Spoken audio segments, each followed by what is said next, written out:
The morning sun stretched long shadows across the open field when I heard it. The unmistakable snap of wire cutters biting through metal. I stepped toward the kitchen window just in time to catch sight of Margaret Whitfield, president of the Willowbrook Estates HOA, calmly snipping through my pasture fence like it was ribbon on a gift basket. Behind her, a small brigade of party planners unloaded folding tables, helium tanks, and colorful banners, all spilling onto what she clearly believed was her latest achievement. She turned to her assistant with a grin that could curdle milk. "Told you this would open up beautifully for the community barbecue?" What she didn't see, because she never bothered to look beyond her own grand vision, were my three bulls just beyond the tree line.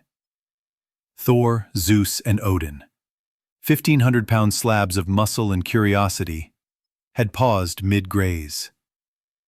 Thor, my lead bull, bellowed once, low and thunderous, and that smile of Margaret's cracked right down the middle. Let me rewind. My name's Robert McKenna. I've been ranching in Cedar Grove for the better part of 30 years. This land's been in my family since 1947, long before Willowbrook Estates sprouted up with its pastel shutters and strict mailbox regulations.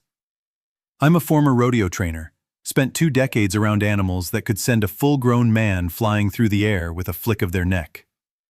These days, my operation's smaller, just my 3 boys and a few show cattle. The fence Margaret had just breezed through wasn't some backyard lattice. It was a reinforced livestock barrier, professionally installed and clearly marked with private property, livestock area, and warning, bulls in pasture signs posted every 50 feet. But Margaret Whitfield had a rare kind of tunnel vision, one that filtered out anything inconvenient to her HOA utopia. In 3 years as HOA president, she'd built a suburban empire. Mowed lawns were measured with rulers, garden gnomes banned for being distracting, and shutter colors regulated like military uniforms. But her greatest passion? Community events. Festivals, fairs, spring flings, each one more over the top than the last, all designed to spotlight her as the driving force behind neighborhood unity. Trouble started about 6 months back, during one of her infamous neighborhood beautification walks. Clipboard in hand, she knocked on my door, smile sugared to the point of cavity. "This pasture would be perfect for the community," she chirped.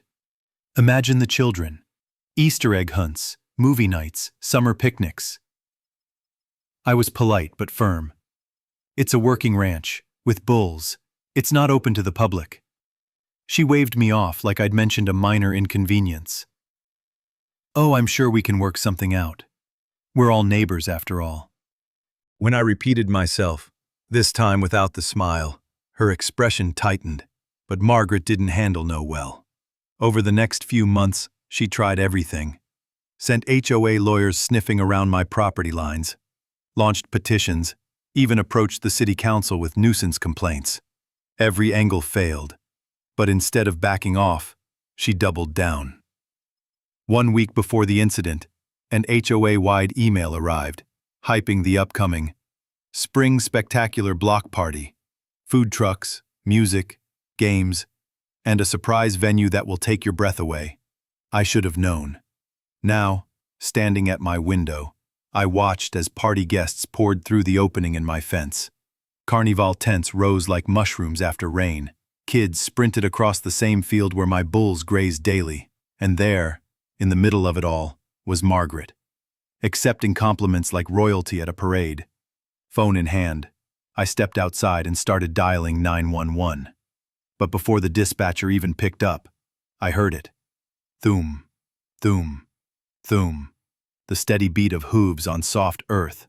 Thor emerged first, massive head lifted high, nostrils flaring. Zeus and Odin followed, matching his pace. They weren't aggressive, just curious. But anyone unfamiliar with bulls, and most suburbanites are, would see it differently. A young mother setting up a face-painting booth turned and screamed, "Bulls! There are bulls!" Panic exploded like a firecracker. Parents scooped up kids, vendors bolted, people screamed, scattered, knocked over tables.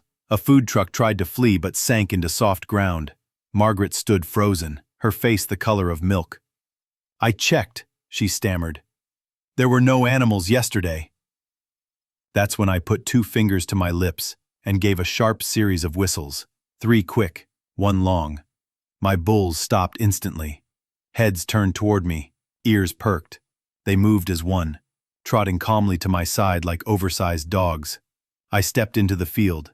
The crowd parted like I was Moses himself. "Good boys," I said loud enough for everyone to hear.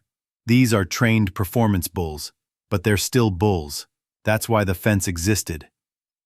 Margaret, now full-blown panicking, shrieked, "Someone call animal control! These beasts are dangerous! He did this on purpose! It's assault with deadly animals!" Before the crowd could feed off her hysteria, animal control arrived, led by Dr. Patricia Chen, a composed woman who immediately assessed the bulls and raised an eyebrow. "They're showing no aggression," she said flatly. "They're trained, calm, and responding to their handler." She turned to Margaret. "Did you cut this fence?" "I was creating access," Margaret stammered. "It's for the community. This land should be shared." "That's destruction of private property and reckless endangerment," Officer Bradley, a longtime friend of mine, chimed in as he approached with his citation book. "You led dozens." Police began shepherding people out. Some paused to admire the bulls now that panic had subsided. Dr. Chen even praised their training and temperament.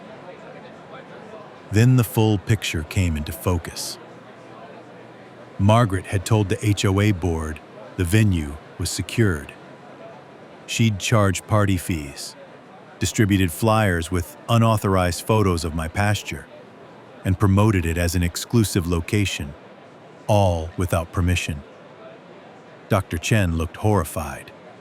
"If anyone had been hurt," she said, "the lawsuits alone would have sunk your HOA." A local news van had arrived, catching the tail end of the chaos. Several guests gave furious interviews. One father snapped, "She told us it was approved. My kids could have died."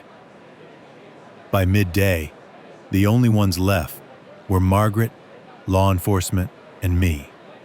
She sat on an overturned folding table, staring at the wreckage of her failed event. Officer Bradley handed over a stack of citations. Destruction of property, criminal trespass, reckless endangerment of minors. And that fence? That'll be at least $2,000.